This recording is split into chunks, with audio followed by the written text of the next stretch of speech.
ನಮಸ್ತೆ ಫ್ರೆಂಡ್ಸ್, ಇವತ್ತು ನಾನು ಪುದೀನ ರೈಸ್ ಮಾಡೋದು ತೋರಿಸ್ತಾ ಇದ್ದೀನಿ. ಮೊದಲಿಗೆ ಇಲ್ಲಿ 2 ಈರುಳ್ಳಿ ಹೆಚ್ಚಿಕೊಂಡು ಇಟ್ಕೊಂಡಿದ್ದೀನಿ. ಪುದೀನ ನೀರಲ್ಲಿ ತೊಳೆದು ಚೆನ್ನಾಗಿ ಈ ಥರ ನೀರಲ್ಲಿ ತೊಳೆದು ಇಟ್ಕೊಂಡಿದ್ದೀನಿ.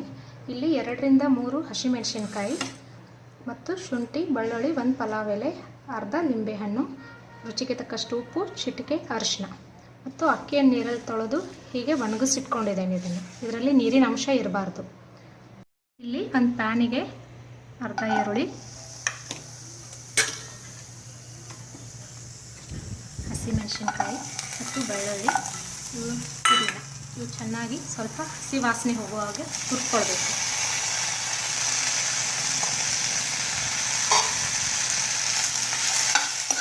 ಸ್ವಲ್ಪ ಎಣ್ಣೆ ಹಾಕ್ಕೊಳ್ಳಿ.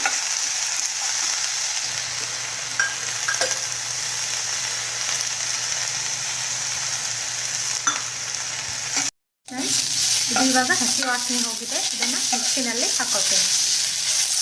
ಇವಾಗ ನಾನು ಕುಕ್ಕರ್ ಇಟ್ಟಿದ್ದೇನೆ, ಅದರಲ್ಲಿ ಎಣ್ಣೆ ಹಾಕಿದ್ದೇನೆ.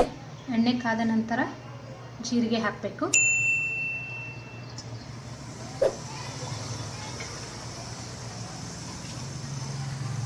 ಈರುಳ್ಳಿ ಹಾಕ್ತಾ ಇದ್ದೇನೆ.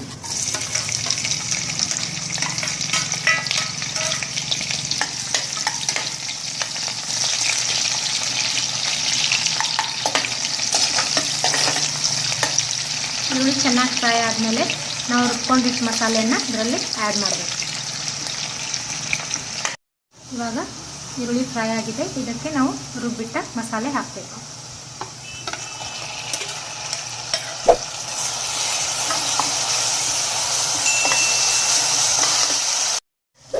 ಇವಾಗ ಪಲಾವ್ ಎಲೆ ಹಾಕಬೇಕು ಮತ್ತು ರುಚಿಗೆ ತಕ್ಕಷ್ಟು ಉಪ್ಪು.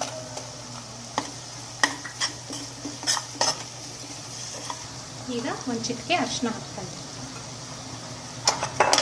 ಈ ಒಗ್ಗರಣೆಯಲ್ಲಿ ನಾವು ಅಕ್ಕಿಯನ್ನು ಹುರ್ಕೊಳ್ಳೋಣ.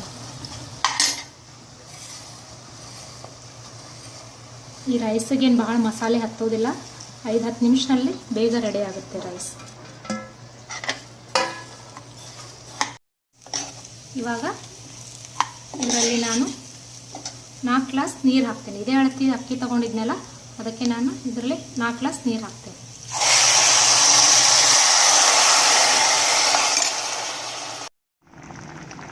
ಫ್ರೆಂಡ್ಸ್, ಇವಾಗ ಇದು ಕುದೀತಾ ಇದೆ.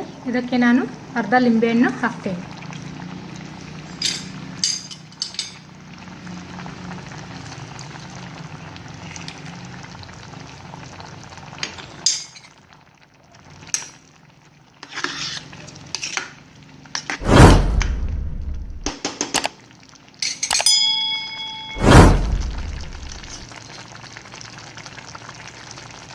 ಸ್ವಲ್ಪ 1 ಚಮಚದಷ್ಟು ತುಪ್ಪ, 1 ಟೇಬಲ್ ಸ್ಪೂನ್.